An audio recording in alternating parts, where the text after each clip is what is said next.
Hi, it's Tim from Toy Tinker Tim, and we're going to be doing some major repair and restoration work here on a Hasbro Atomic Man action figure from 1975. So we're dealing with some of the more common issues, such as with the rubber hands. They're deteriorating, it's crumbling, it's just age and the material itself. But one of the other big obvious things is there's something wrong in the right forearm, the clear arm as well. The gear and the rod section in the arm is very loose, so we're going to have to take a look and see what's happening there. And overall, for the body, it's kind of the usual. There's some scuffing, some marks and such of that nature, but these are things that'll be fairly easy to clean up and work with there. Noticed here in the one hit ball there's some demolding, kind of deformations, like little pits like in the plastic itself. So grunge has gotten hung up in there. It's kind of just dirty looking here, so that'll be another, it's a easy fix cleanup there going on. Elastic in the body is pretty tight, so I don't think I'll have to restring it anytime real soon here. Overall though, it just mainly looks like it's needing a good cleaning. And besides the looseness in the fitting in the clear forearm, you can see there's a lot of grunge and grime in there that's collected from over the years.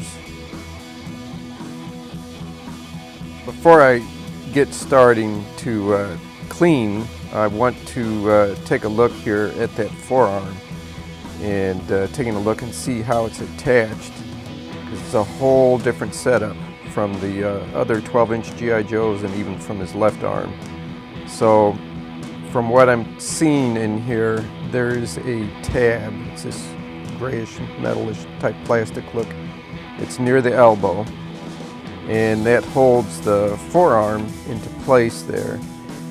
So taking a small flat tip screwdriver, just gently going to work the plastic up and over that gray tab.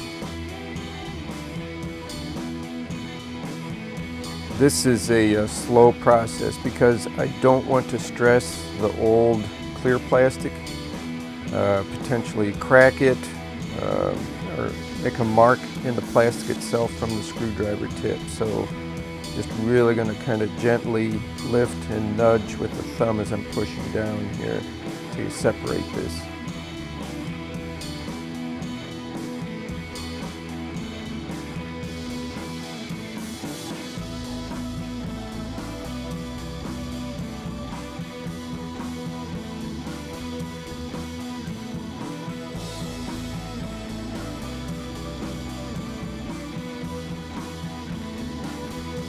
The looseness is from what I can see that the gear has slid down from the tip of that rod in the forearm.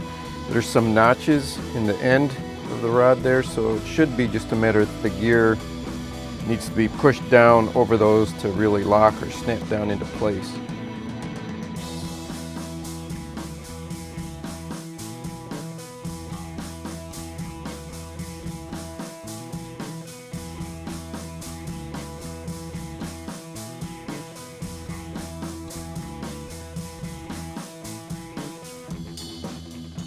Head paint is in very good condition, but the lens in his bionic eye is missing. So I'll have to fabricate a new one. The prism in the top of the head is all still there and in good shape.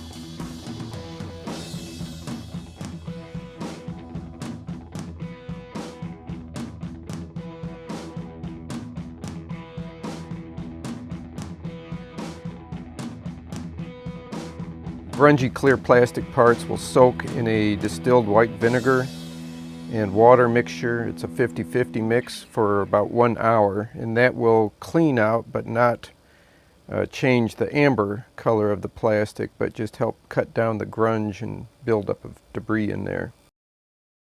While the plastic parts are soaking, I'm going to get started here on the clothes cleaning. Dawn in some cold water will do the trick. It'll get out the dirt and the grunge, but it won't put any perfumes and things like that into it. Those are in decent shape, although unfortunately someone has cut out the tag in the shirt.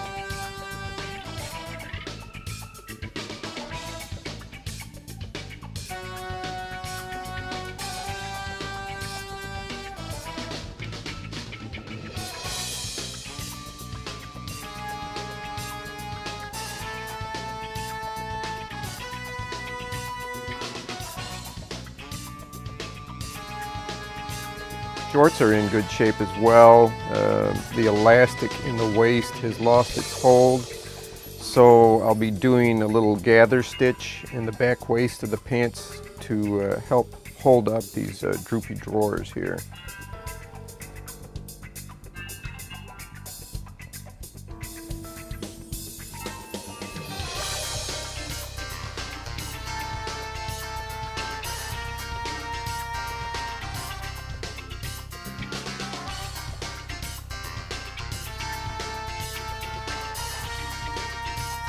After washing the clothes by hand, I press them out first between the dry towel and then let them air dry, so just to help reduce the possibility of shrinkage. These are dry now, so before I press them and steam them, I'm going to remove any loose threads, and it's tempting to just pull them out, but to avoid damage to the clothes, trim them off with a good sharp pair of scissors. So when I'm pressing and steaming them, I press it first in between a thinner towel so that the iron isn't directly on the clothes.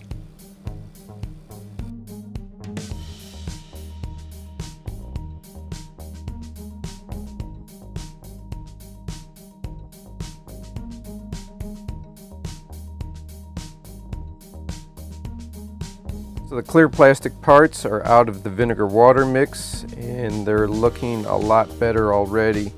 For the clear plastic thigh area, I've wiped out the inside with Q-tips, and for the really hard areas to reach, I used pipe cleaner in through there, but it's looking a ton better already.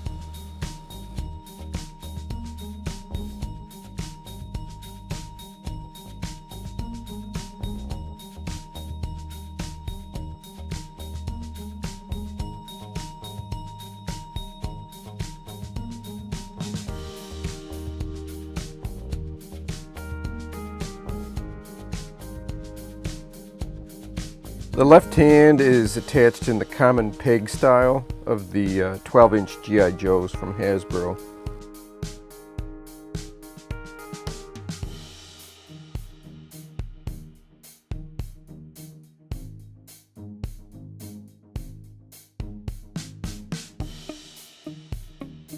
Rubber of the hand is pretty dried out, so as you can see it's a little stubborn to get that off those side pins.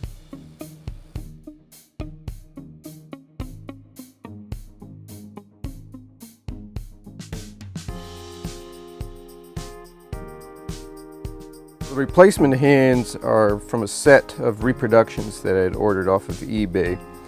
I've put the hand in some just very hot tap water to relax the vinyl-like replacement hand. They're a stiffer material, and warming it this way will help them install easier.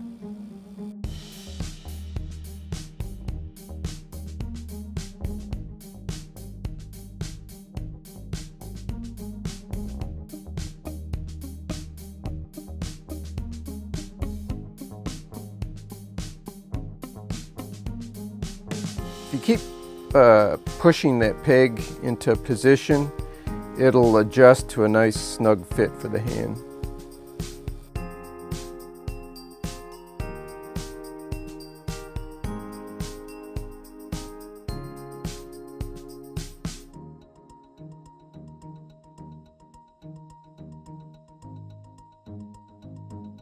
Installing the mechanical right hand assembly is going to require reattaching the gear over the top of the post till it reaches this notched flare.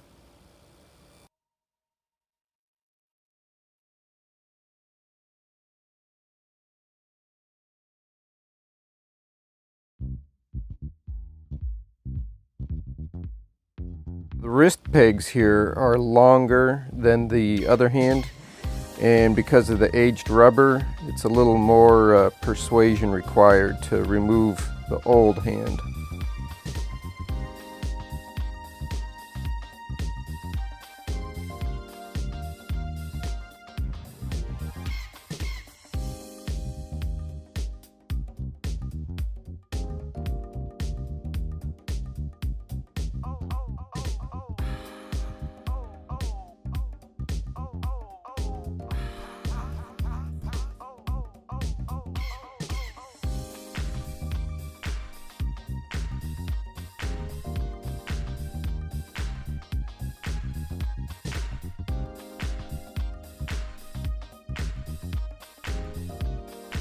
Using the same method here of the other hand, this one's been sitting in the hot tap water to relax the material, which is definitely going to help working that over the extra long wrist pins here.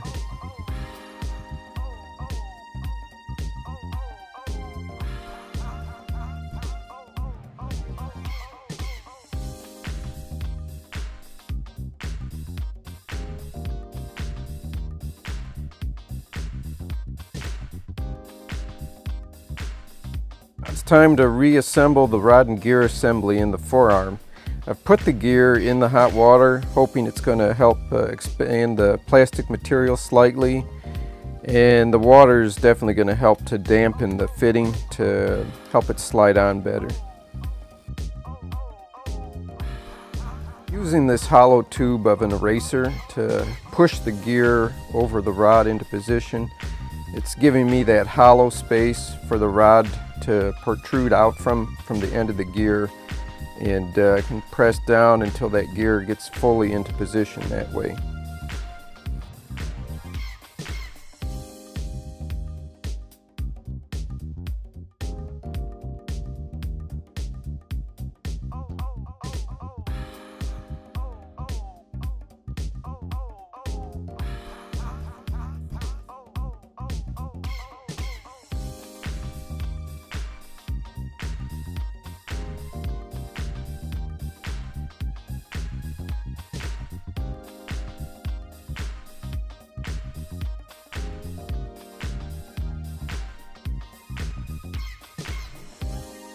Now it's just a simple matter of reattaching the forearm to the tab at the figure's elbow, starting with the inner arm hook in there first and then bring it over to the tab.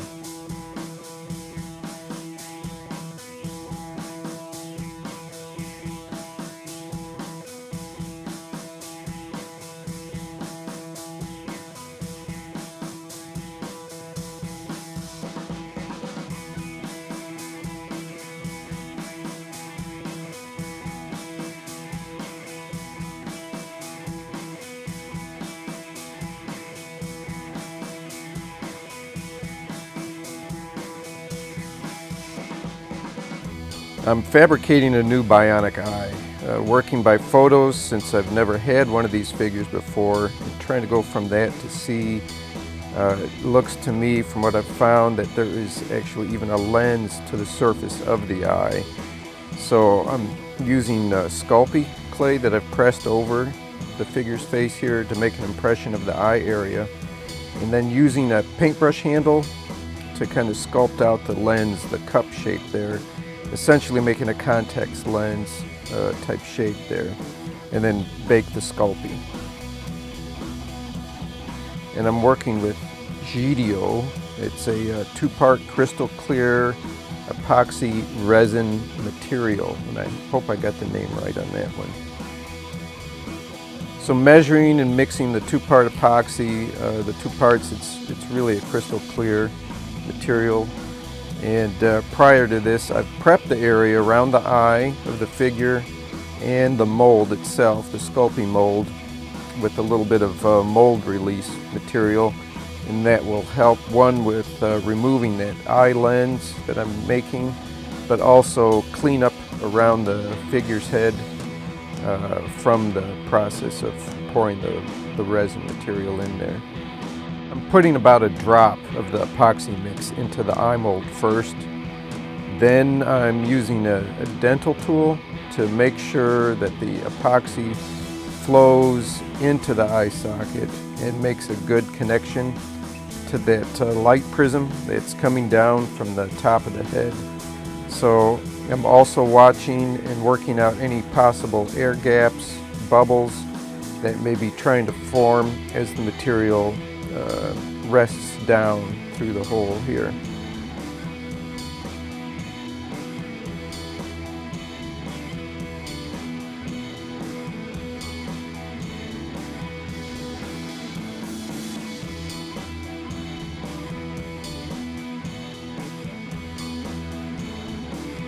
It's about 2 days of cure time is what it turned out, but here's a look at the final result.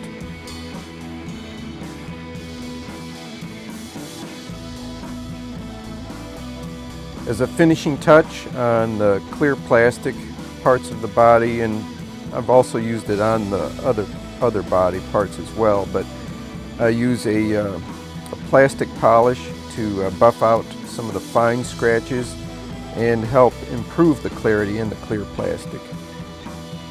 This Meguiar's Plastics is a cleaner polish that I've used many times in the past, and recommend that for your clear plastics. In a closer up view of that eye repair and the lens that is on the surface of the eye.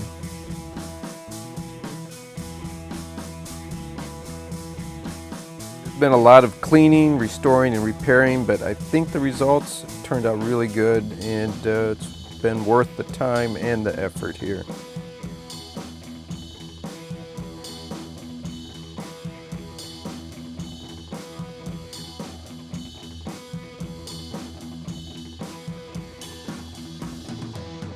There's a final view of the totally restored figure.